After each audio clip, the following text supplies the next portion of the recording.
Don't Vote Labour Again. Episode 49. The Grooming Gangs. A Deep Dive. Part 9. Musk's intervention. The issue finally got to prominence in the first week of 2025. There was a verdict in the latest rape gang trial, leading commentators to share details about the topic in general. This was happened upon by Elon Musk, who was already being highly critical of Starmer's Labour government and becoming steeped in populist subjects. That's not to dismiss the subject. It has become a populist issue because of the popular demand for it to be investigated and dealt with, which it hasn't been by the authorities or mainstream media.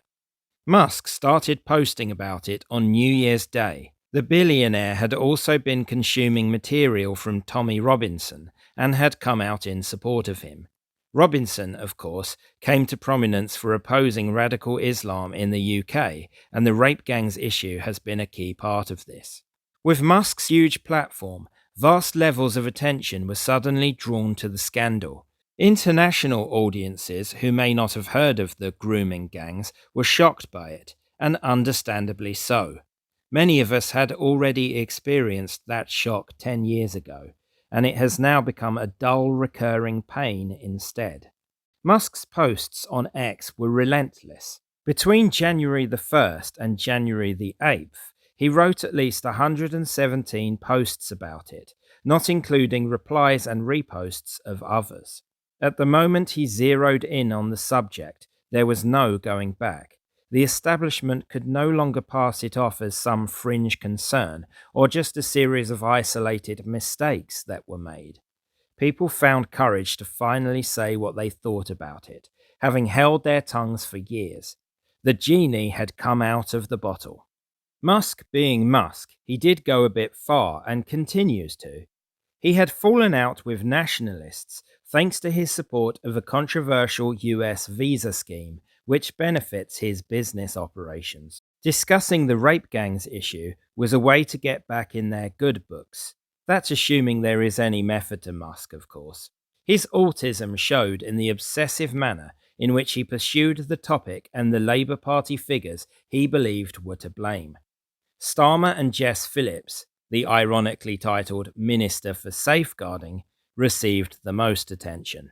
GB News ran a story that Oldham Council had written to Phillips asking for a government inquiry into Oldham's rape gang problem. There had been convictions of abusers from Oldham and nearby Rochdale in 2012, with the crimes beginning years beforehand. In 2022, Andy Burnham commissioned the Greater Manchester Combined Authority to investigate the Oldham case. Oldham Council had recently become a council of no overall control, and independents had been pushing for a larger inquiry, perhaps to try and weaken Labour further. 4 months later, Phillips wrote back, rejecting the calls for a government inquiry, presumably with agreement from Starmer.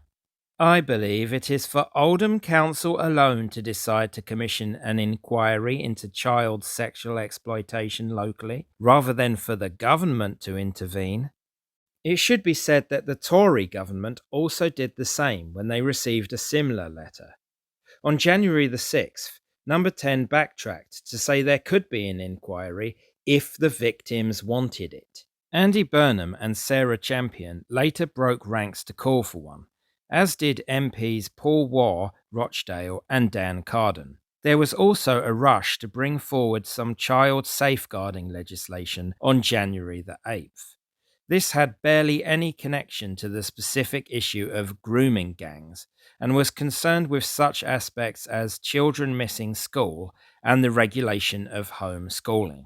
The Tories attached an amendment calling for an inquiry, and because Labour whipped against this, it was defeated. On January the 16th, bowing somewhat to pressure, Yvette Cooper announced a disappointing halfway house policy.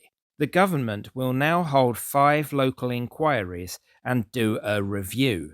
These, however, will not be statutory inquiries. They will not be able to mandate witnesses to give evidence under oath, as was the case with all the previous local inquiries. This makes Labour's compromise completely toothless. All of this only happened after the outrage generated by Musk. If Labour was serious, they would have done it before and would not have whipped against an inquiry on the 8th. They would be proposing a proper inquiry now. The rejection of an inquiry, then, definitely happened, despite attempts by stormtroopers to pass it off as fake news. Phillips and Starmer could have chosen to have an inquiry, but they chose not to. It was inevitable in such an emotional case that people would ask why. If we're being charitable, they might not have wanted to spend money on it. However, it's also more than possible they wanted a smaller, lower-key inquiry in order to keep its findings more manageable or deniable. The fact the rape gangs did happen under Labour councils, sometimes with councillors allegedly implicated, only increases that suspicion. Labour are so weak now that this issue could be the end of them. Elon Musk saw the story, and like the rest of us, he formed opinions from it. They were views not everyone will share, stretches sometimes. They were distasteful to many, but nowhere was there an outright lie. These are from my article series Don't Vote Labour Again, published on my Substack, link in description. I usually split each subject into smaller episodes. In the description you will find links to the other episodes. You can also check out my playlist to find every single one. Please support me in my work by subscribing to this channel, subscribing free to my Substack, and by liking and sharing. Thank you very much, and I'll see you again soon as we plumb the depths of this dreadful government.